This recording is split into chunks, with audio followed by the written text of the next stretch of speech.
ಮಾನಸಿಕ ಆರೋಗ್ಯ ಮತ್ತು ಮಾನಸಿಕ ಅಸ್ವಸ್ಥತೆ.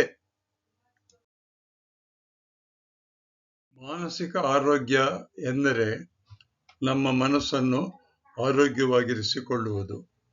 ಮನುಷ್ಯರು ಸಾಮಾನ್ಯವಾಗಿ ತಮ್ಮ ಭೌತಿಕ ದೇಹವನ್ನು ಆರೋಗ್ಯಕರವಾಗಿ ಇರಿಸಿಕೊಳ್ಳಲು ಹೆಚ್ಚು ಗಮನ ಹರಿಸುತ್ತಾರೆ.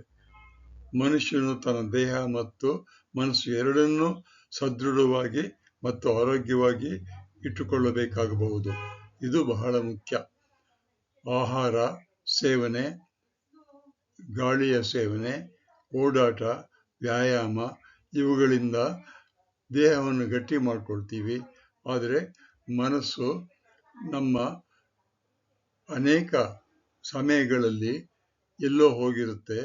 ಮನಸ್ಸು ದೃಢವಾಗಿರುವುದಿಲ್ಲ, ಸಮತೋಲನವಾಗಿರುವುದಿಲ್ಲ. ಅದನ್ನು ಹೇಗೆ ಮಾಡಿಕೊಳ್ಬೇಕು ಅನ್ನೋದನ್ನು ನಾವು ಪ್ರಾಕ್ಟೀಸ್ ಮಾಡಬೇಕು. ಉತ್ತಮ ಕಾರ್ಯ ಮತ್ತು ಒಳ್ಳೆಯ ಫಲಿತಾಂಶಕ್ಕಾಗಿ ದೈಹಿಕ ಮತ್ತು ಮಾನಸಿಕ ಆರೋಗ್ಯ ಎರಡೂ ಸಮನಾಗಿಟ್ಟುಕೊಳ್ಳಬೇಕು. ಮಾನಸಿಕ ಅಸ್ವಸ್ಥತೆಗೆ ಚಿಕಿತ್ಸೆ ನೀಡದಿದ್ದರೆ ಪರಿಣಾಮಗಳು ಗಂಭೀರವಾಗಬಹುದು. ಅಕ್ಟೋಬರ್ ಪ್ರತಿ ವರ್ಷ 10ನೇ ತಾರೀಕು ವಿಶ್ವ ಮಾನಸಿಕ ಆರೋಗ್ಯ ಎಂದು ಆಚರಿಸಲಾಗುವುದು. ಆ ಸಮಯದಲ್ಲಿ ಶಾಲಾ ಮಕ್ಕಳಿಗೆ ಮಾನಸಿಕ ಆರೋಗ್ಯ ಎಂದರೇನು ಎಂದು ಅನೇಕ ರೀತಿಯ ಎಕ್ಸ್ಪ್ಲೈನ್ ಅಥವಾ ವಿಚಾರಗಳನ್ನು ಹೇಳ್ತಾ ಇರುತ್ತಾರೆ. ಕ್ಷೀಣತೆ, ಒತ್ತಡ, ಕೋಪ, ನಕಾರಾತ್ಮಕ ಚಿಂತನೆ, ಹತಾಶೆ, ಭಯ, ಕೀಟಲೆ ಇತ್ಯಾದಿ ನಮ್ಮ ಮನಸ್ಸಿನ ಮೇಲೆ ಅನೇಕ ಪರಿಣಾಮವನ್ನು ಬೀರಿ ಮಾನಸಿಕ ಫಿಟ್ನೆಸ್ ಅನ್ನು ಅಂದರೆ ಮಾನಸಿಕ ಸಮತೋಲನವನ್ನು ತೊಂದರೆಗೀಡು ಮಾಡುತ್ತದೆ. ಇವುಗಳನ್ನು ನಾವು ಜ್ಞಾಪಕ ಇಟ್ಟುಕೊಳ್ಬೇಕು. ನಾವು ಹೇಗೆ ಭಾವಿಸುತ್ತೇವೋ, ಯೋಚಿಸುತ್ತೇವೋ ಮತ್ತು ವರ್ತಿಸುತ್ತೇವೆ ಎಂಬುದರ ಸಕಾರಾತ್ಮಕ ಅರ್ಥವನ್ನು ಇದು ಸೂಚಿಸುತ್ತದೆ. ಜೀವನವನ್ನು ಆನಂದಿಸುವ ಸಾಮರ್ಥ್ಯವನ್ನು ಸುಧಾರಿಸುತ್ತದೆ.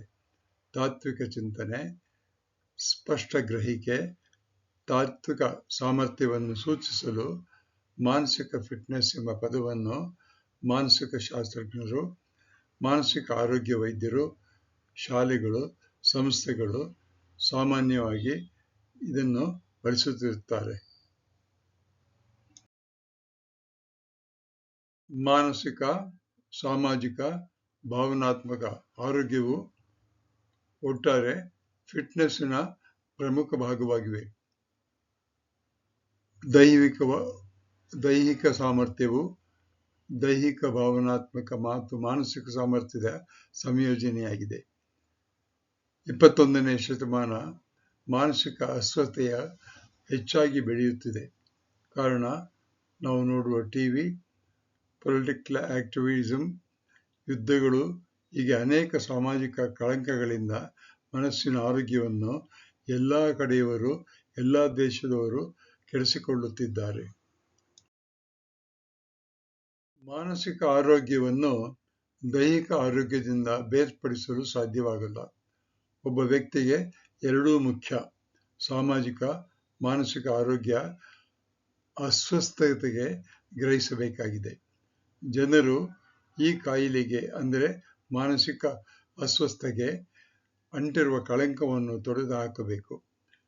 ಅದರ ಬಗ್ಗೆ ಶಿಕ್ಷಣವನ್ನು ಪಡೆಯಬೇಕು. ಮನಸ್ಸು ಆರೋಗ್ಯವಾಗಿರುವುದಕ್ಕೆ ಹೆಚ್ಚಿನ ಪ್ರಾಮುಖ್ಯತೆ ನೀಡಬೇಕು. ಮಾನಸಿಕ ದೈಹಿಕ ಆರೋಗ್ಯವನ್ನು ಪರಸ್ಪರ ಬೇರ್ಪಡಿಸಲು ಸಾಧ್ಯವಾಗುವುದಿಲ್ಲ. ಶಾಲೆಗಳಲ್ಲಿ, ಮನೆಗಳಲ್ಲಿ ಮಕ್ಕಳಿಗೆ ಹೆಚ್ಚು ಒತ್ತಡ ಉಂಟು ಮಾಡಬಲ್ಲ ಅಂಶಗಳನ್ನು ತಿಳಿದು ಪಟ್ಟಿ ಮಾಡಿದರೆ ಒಳ್ಳೆಯದು. ಉದಾಹರಣೆ ಕೆಲವು: ಕ್ಷೀಣತೆ, ಒತ್ತಡ, ಕೋಪ, ನಕಾರಾತ್ಮಕ ಚಿಂತನೆ, ಹತಾಶೆ, ಭಯ, ಕೀಟಲೆ ಇತ್ಯಾದಿ ನಮ್ಮ ಪ್ರತಿನಿತ್ಯದ ಮಾನಸಿಕ ಫಿಟ್ನೆಸ್ಗೆ ಪರಿಣಾಮ ಬೀರುವ ಅಂಶಗಳು. ಇನ್ನೂ ಅನೇಕ ಅಂಶಗಳಿವೆ. ಇದನ್ನು ಪಟ್ಟಿ ಮಾಡಿ ಅದರ ಬಗ್ಗೆ ಹೆಚ್ಚು ತಿಳಿದುಕೊಳ್ಳುವುದು ಒಳ್ಳೆಯದು. ಎಲ್ಲರಿಗೂ ನಮಸ್ಕಾರ.